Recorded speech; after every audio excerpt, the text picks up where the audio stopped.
তাড়াতাড়ি তাড়াতাড়ি। হ্যাঁ, সাকসেস।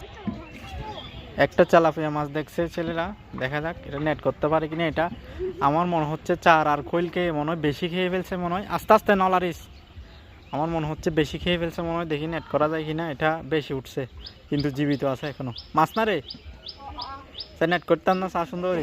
নলাতি আর নলাতি আর কেন লই যা। দেখি দেখি ঢুকাই দে না, নেট ঢুকাই দে, মাথা দি তাড়াতাড়ি তাড়াতাড়ি।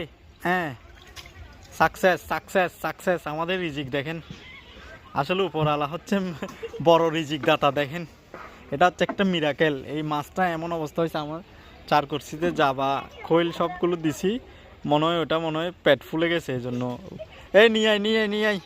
অসাধারণ একটা মুহূর্ত, এরকম মুহূর্ত আমি আর দেখি নাই। বাবুরা গিয়ে নেট করছে, তক তক আর যাইতে পারবে না।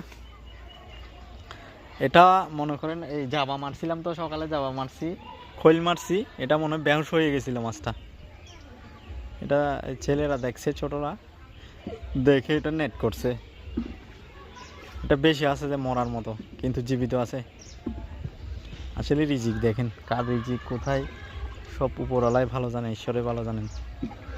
এই আতর দুঃখ কবি, আতর ব্যথা ভাবি চাইস। আধা কেজির উপরে হবে তেলাপিয়া মাছটা। এটা কোনো কাটার সাথেও কিছু হয় নাই।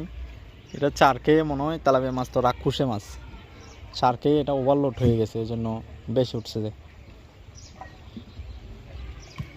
আসলে কি বলবো, অ্যামেজিং, মিরাকেল মিরাকেল বললে হয়।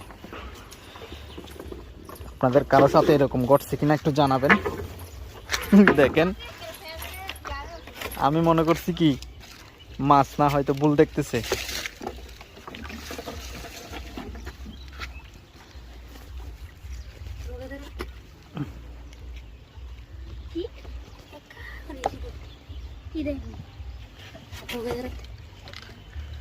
দেখেন, ও মোবাইলের মধ্যে ফানি।